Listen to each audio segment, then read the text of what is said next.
A paz do Senhor Jesus, amém a todos os irmãos da Escola de Teologia. Estamos aqui estudando sobre os profetas menores. Vamos falar hoje sobre a quarta aula, Amós, adoração com justiça, amém? Vamos falar sobre o profeta menor Amós. Qual o objetivo dessa lição?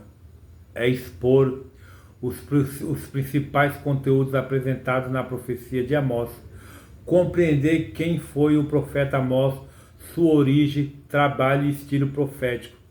Defender que a prática da justiça é um elemento insubstituível para a verdadeira adoração.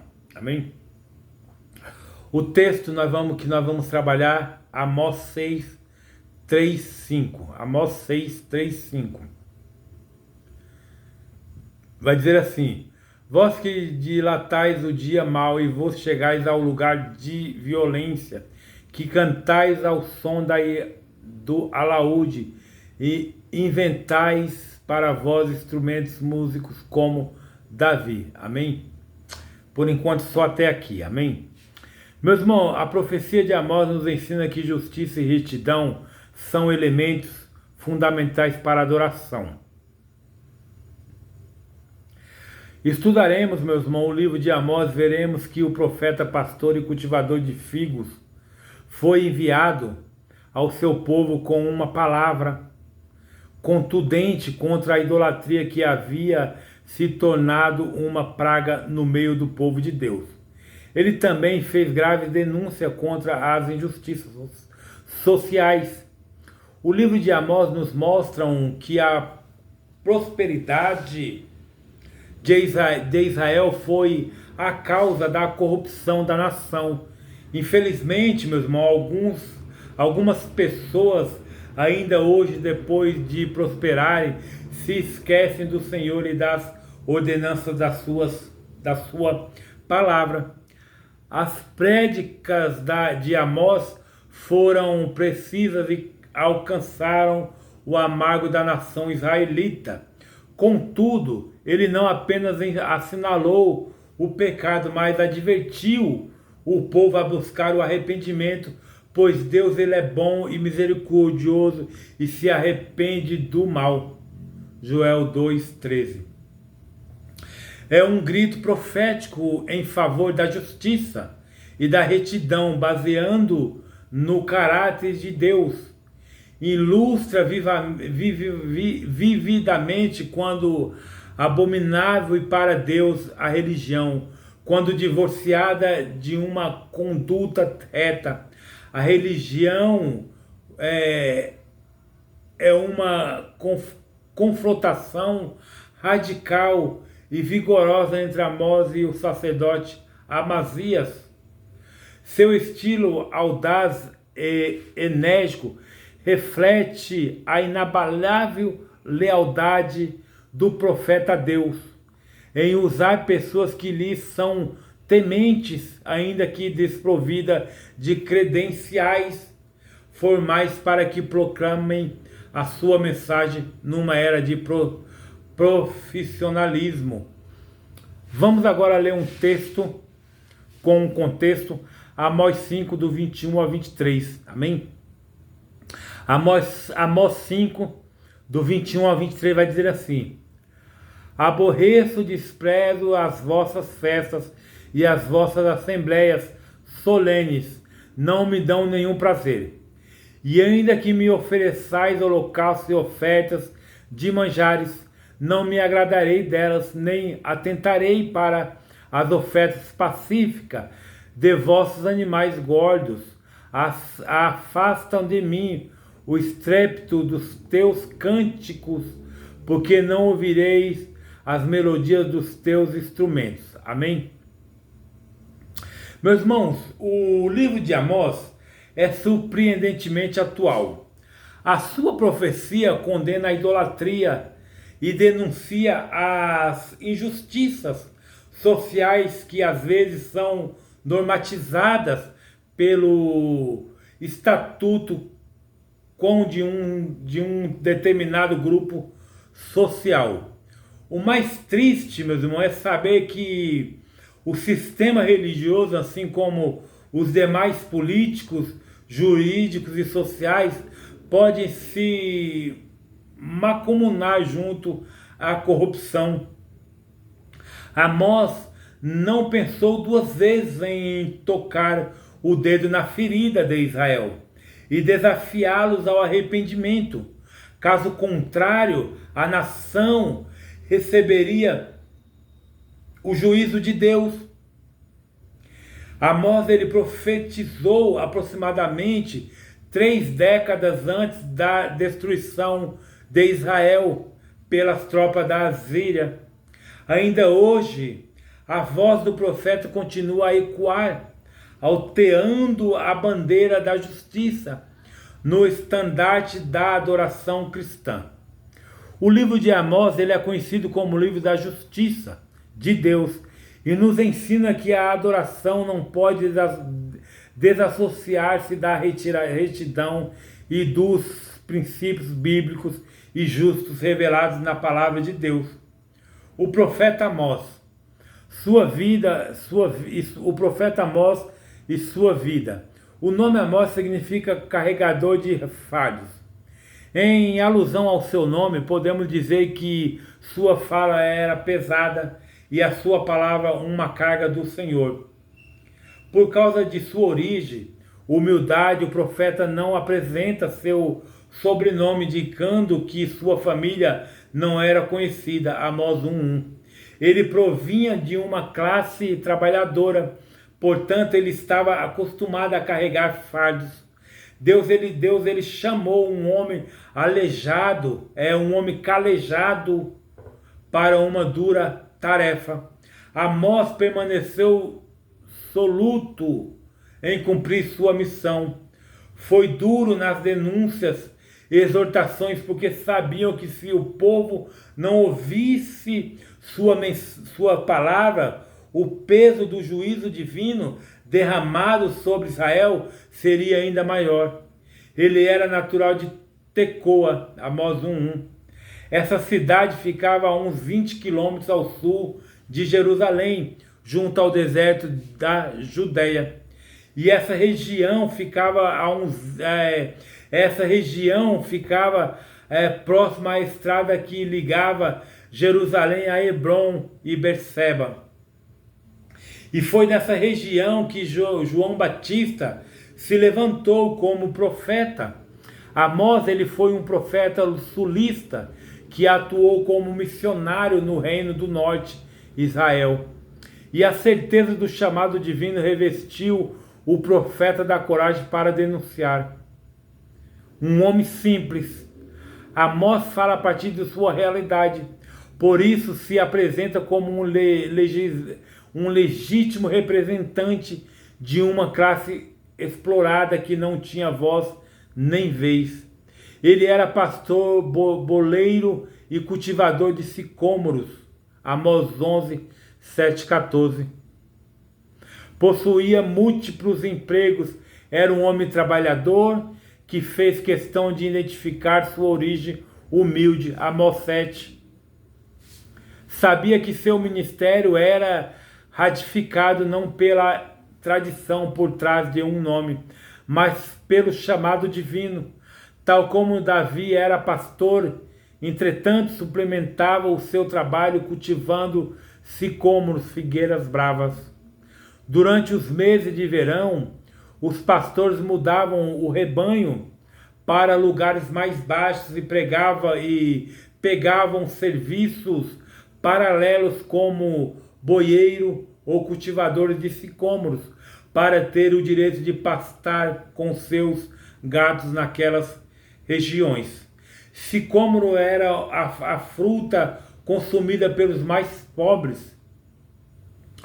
Os ricos se deliciavam com o figo comum. O pecado do orgulho, combatido por ele, não fazia parte de sua vida. Ele era um homem simples. João Crisóstomo ensinou que a humildade é a raiz, a mãe e a madeleite, o alicerce e o vínculo de todas as virtudes. O cristão deve expressar a humildade em sua vida, pois Deus se agrada do simples. Israel ensoberbeceu-se, por isso foi humilhado de modo constante. Os humildes são honrados por Deus. Tiago 4,10. Um homem preparado como pastor, ele passava muito tempo sozinho, meditando e observando a natureza.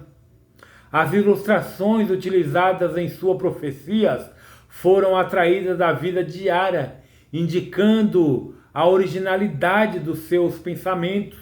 Ele era leigo no sentido que não havia recebido formação em um estabelecimento oficial, visto que não tinha estudado nas escolas de profetas. No entanto, não era um homem ignorante. Embora não tivesse passado por uma educação profética formal, demonstrou muito conhecimento. Assim como Moisés e Davi, o tempo com o gado lhe proporcionou uma cultura mental destinada à reflexão. Amós, ele demonstrou um grande conhecimento da lei de Moisés.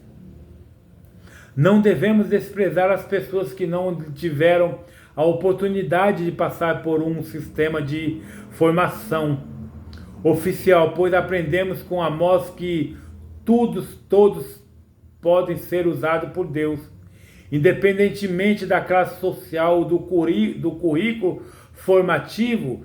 Deus procura o coração piedoso e não somente mentes brilhantes, pois seu Espírito capacita aqueles que são chamados. Daniel 2:22, Tiago 1:5. O contexto histórico de sua profecia, período de paz. Amós, ele desenvolveu o seu ministério na época em que Jeroboão II reinava em Israel.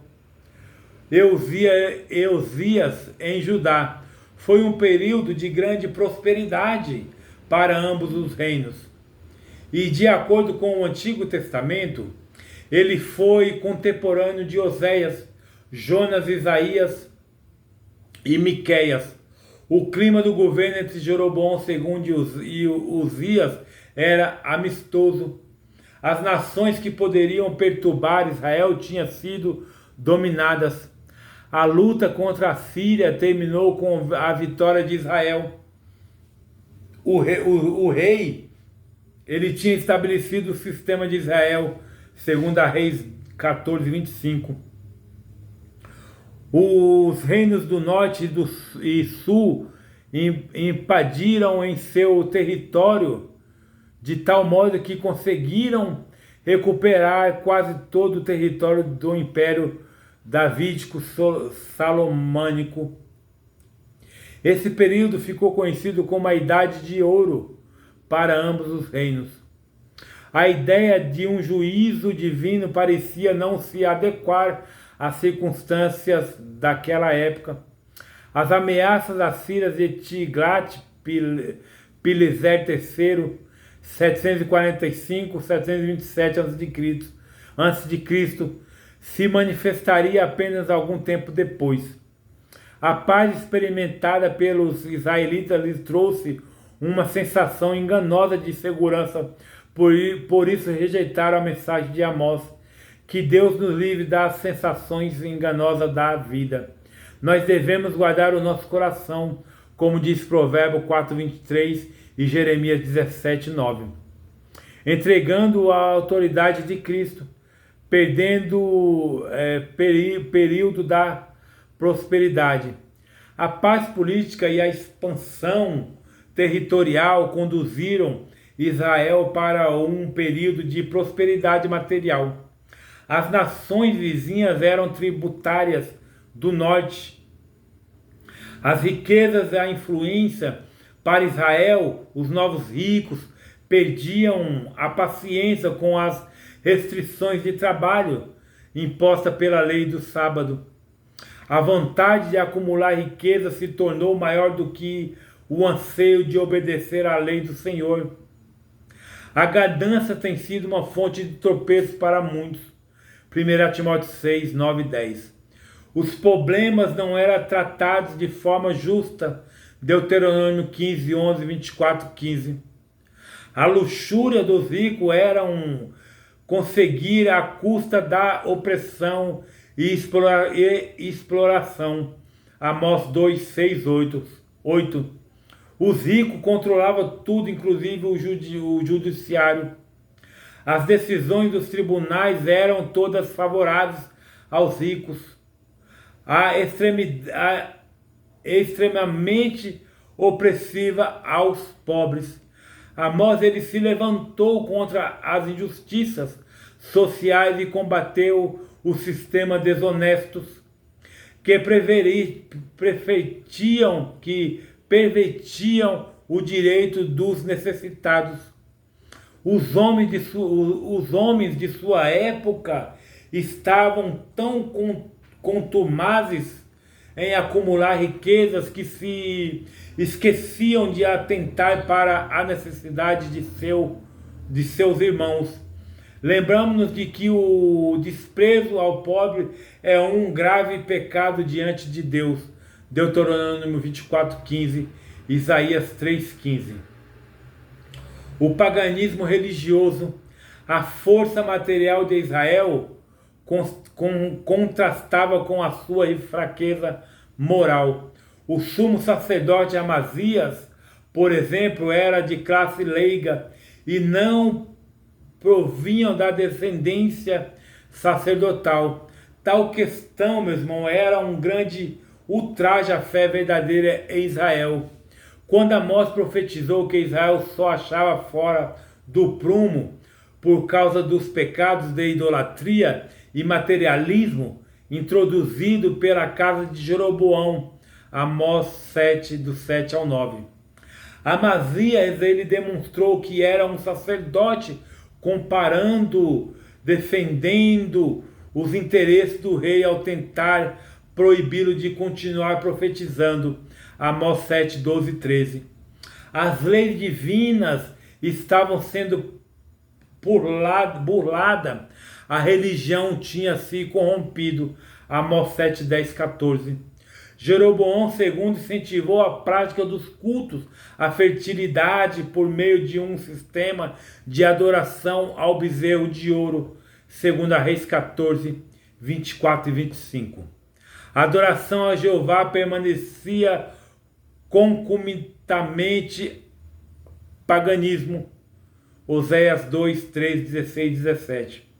Centros pagãos foram construídos nas principais cidades do norte, Gilgal, Betel, da Samaria. Amós 4, 4, 8, 14.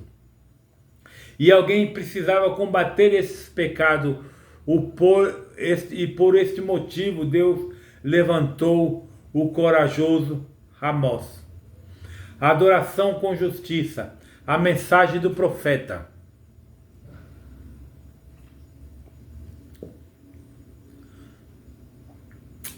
Meus irmãos, o livro de Amós pode ser dividido em duas partes principais.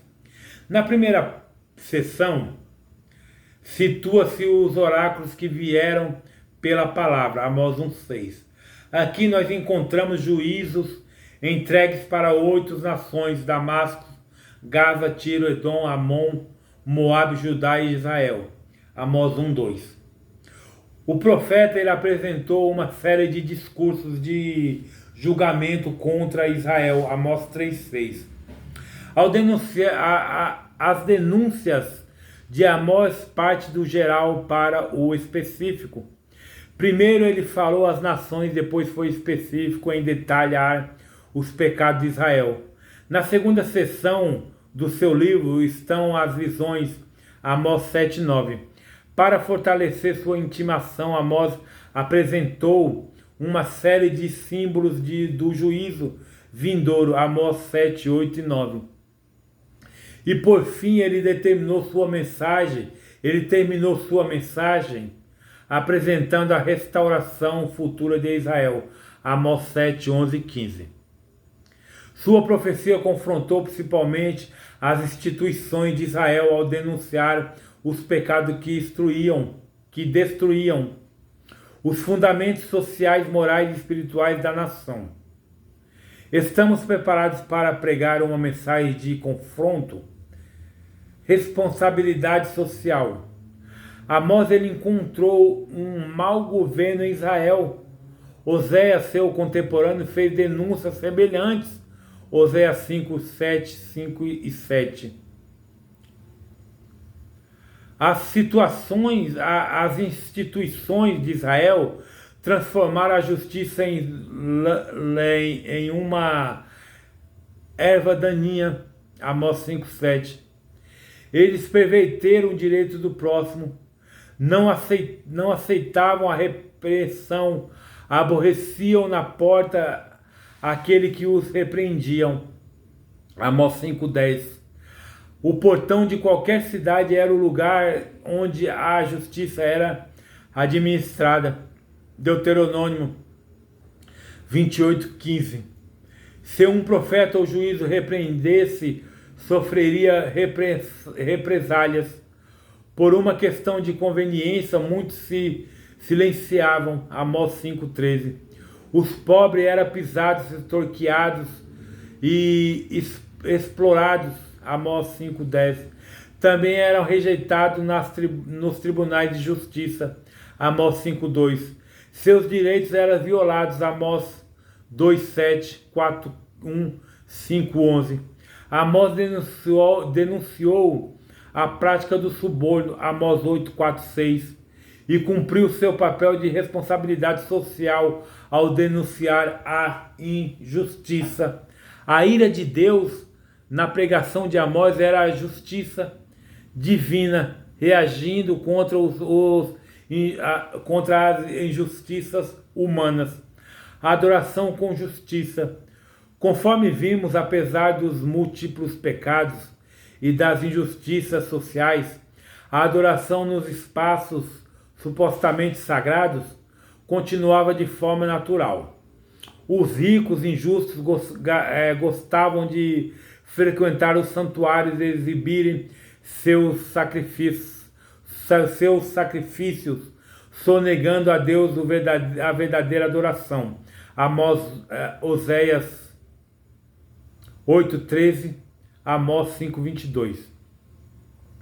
O sacrifício desprovido de justiça representava uma transgressão ao Senhor. Os cultos foram embelezados com a contratação de levitas. Muitos músicos profissionais que não descendiam da linhagem de Levi foram contratados para tocar neste templo. A música oferecida para as pessoas era excelente, enquanto a adoração sincera a Deus era precária. Amós 5:23. Os espetáculos em volta do culto maquiavam a superficialidade da adoração. Amós ele declarou que a adoração era como estrépito, um barulho ensurdecedor diante dos ouvidos do Senhor. Amós 5:23. Deus não estava aceitando aquela adoração sincrética, espetaculosa, teatral e desprovida de justiça. Os cânticos culturais perderam valor quando não há arrependimento sincero. Amós 8:3. A adoração cristã não é apenas um item da liturgia, mas uma prática de vida, uma resposta obediente à palavra de Deus. Salmo 51:17, Salmo 119:10 e 1 João 2:24. Mais do que adorar a Deus somente com os lábios, adoramos ao Senhor com nossas vidas. O cenário religioso e social de Israel era de tal descaso para com as coisas de Deus. Os sacerdotes se aproveitavam de suas funções para tratar de seus próprios interesses e se tornarem ricos. Quem tinha dinheiro podia comprar sentenças judiciais e juízes corruptos, usurpando o direito dos mais necessitados. Pai e filho dormiam com uma mesma prostituta.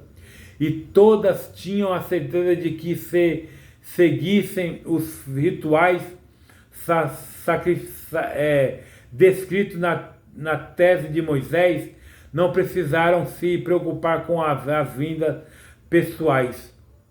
A situação era tão séria que Deus deu a Amós uma visão em que apareceu um prumo, um instrumento com o qual uma parede era medida para que se verificasse se estava reta ou não. Como prumo hábil, o construtor poderia ver se a parede poderia ser aproveitada em uma reforma ou se deveria ser demolida, para que outra fosse colocada em seu lugar.